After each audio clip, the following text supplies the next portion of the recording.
At first glance, the packaging of the lid boss, well, it looks pretty simple. Some standard cardboard sheets and relatively prismatic geometry. But when I talked to Mark and Jesse at Center for Advanced Design, I learned that packaging is another part of the product development that basically merits its own sub-project. We did the prototypes of the packaging. We had a cardboard house that did it for us, made the samples for us, and then we started shipping the machines around to see if it's going to live. Because there's some of the components in there that if it gets jarred too hard or something like that, it will throw the whole machine off. It has the ability to. We then sent the machine off to a testing facility that is kind of independent UPS testing facility, and also one from FedEx. And they would run through a whole gamut of tests, including the last one, which was, I think was like a 12-foot or 13-foot drop onto one side, and to see if your packaging is actually going to live. So we got 5 stars on the testing, so that we kind of knew we're probably good there. And then the thing was like, oh man, did we overpackage this thing now? Are we spending way too much money on packaging and stuff like that? Well, in the very beginning too, we found out pretty quickly. We got into some of the test markets with some of the fast food restaurants, some of the at the corporate level. And the first ones we sent over had styrofoam packaging inside. So that was like the first thing they noticed right away. You can't have any styrofoam in there. So then we had to kind of spin pretty quick and come up with a plan there to keep that ball rolling. That's great that their prototype packaging got a 5-star result. But was it over-designed? How much of the expensive physical testing could have been done virtually? And what insights can we extract from simulation? And how will they make sure that our customers receive an intact shipment no matter where they are around the globe? Eric has a lot to unpack for this next task.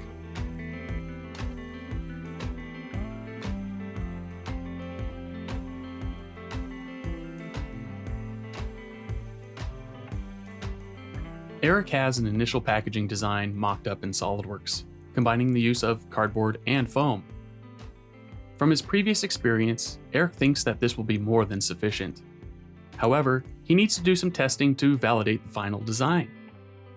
And since he has a limited budget and not much time for physical testing, Eric contracts Adam ANALYST, who is more familiar with simulating the real-world performance of packaging. With Adam as a member of the platform, Eric adds him to the task so that he can easily find the design and know where to share the simulation results.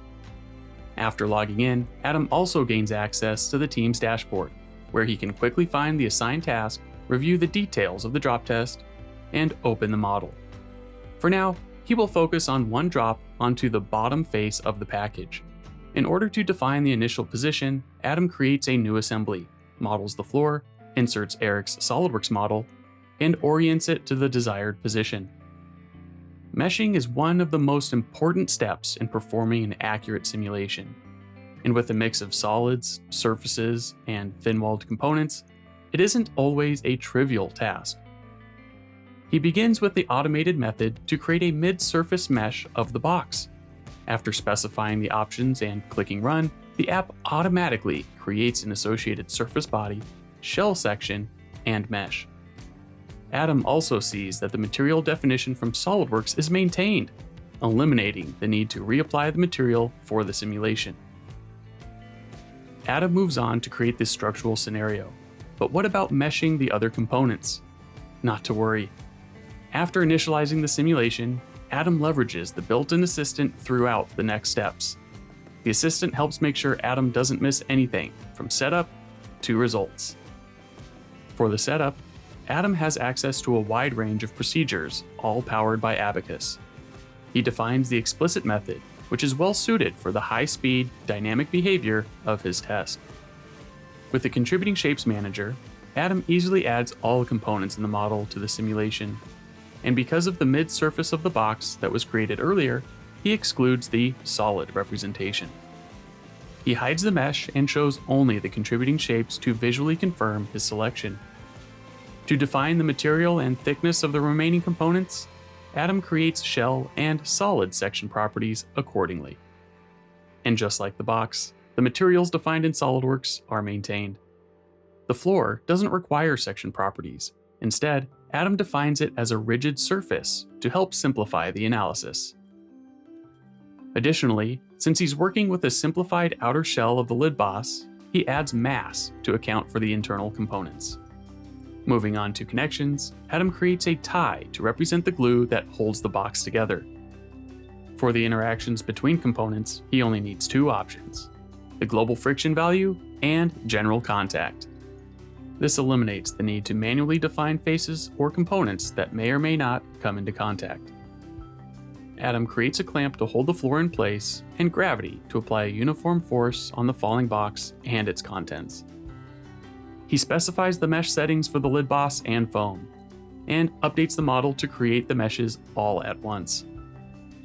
With the mesh in place, Adam creates virtual accelerometers by creating groups in the mesh and associated output requests for the solver. Now he's ready to run the simulation. He can run it locally, or since his license includes the option to run the simulation on the cloud, he can free up his local resources and work on other projects while he waits. But he doesn't need to wait long. With additional tokens, he uses the high-performance compute power of the cloud to significantly reduce the solve time. During the solve, Adam checks on the progress and wonders if he missed anything in the setup. He investigates by loading the intermediate results, and sure enough, he forgot to apply an initial velocity. He reopens the status window to cancel the solve immediately. No need to save these results. Back in the scenario, Adam applies an initial velocity to the box and everything inside with a simple click and drag box selection.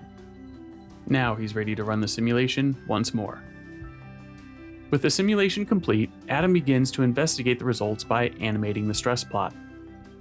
The box is taking some damage, but the lid boss seems to be okay. On second thought, it looks like the gravity tube could be restrained.